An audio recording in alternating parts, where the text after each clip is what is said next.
Hi friends, welcome to our channel. In last video, we have seen that how to write the class components.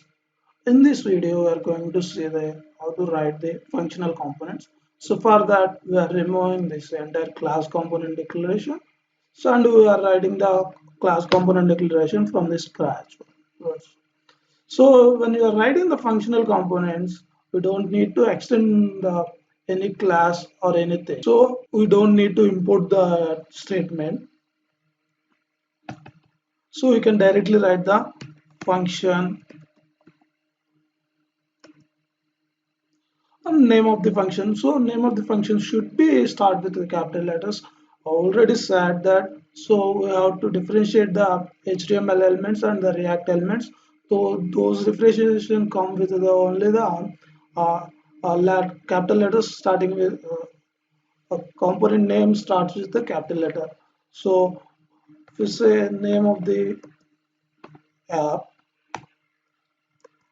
if we take it like this, and we don't need to write the any render methods here, just we need to return, and we need to take the one container element. In that we can write anything what you want, like I'm writing the welcome message, come to React.js, and we need to export that. So then only you can get the data will be available to the index.js file. So that's it. This is the declaration of the class functional component. And also in this we don't need to extend any components like a class in class component classes. So we have to compulsory extend the component class in the class component functionality. So how we get the input like prop in this function?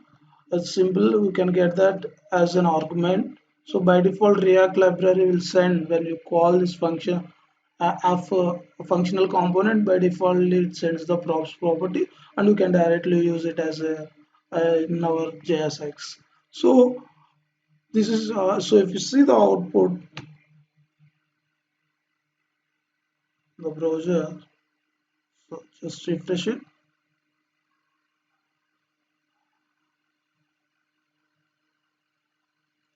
See that welcome to React.js, it's work, right?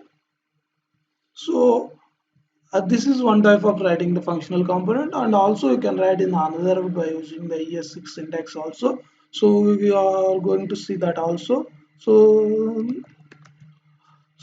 for that we need to declare a variable called function, and name of the function app equal to,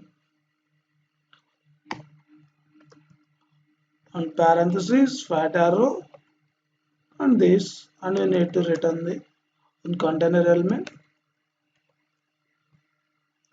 and we need to return the message what you want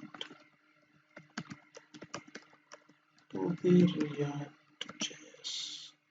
That's it. We need to export it.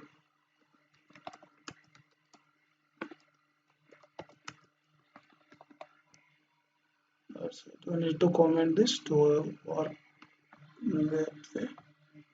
So if you like do this, and if you see the it's work, right. In this way we are writing the functional components and the class components. So this is about the components of in functional way and the classes way.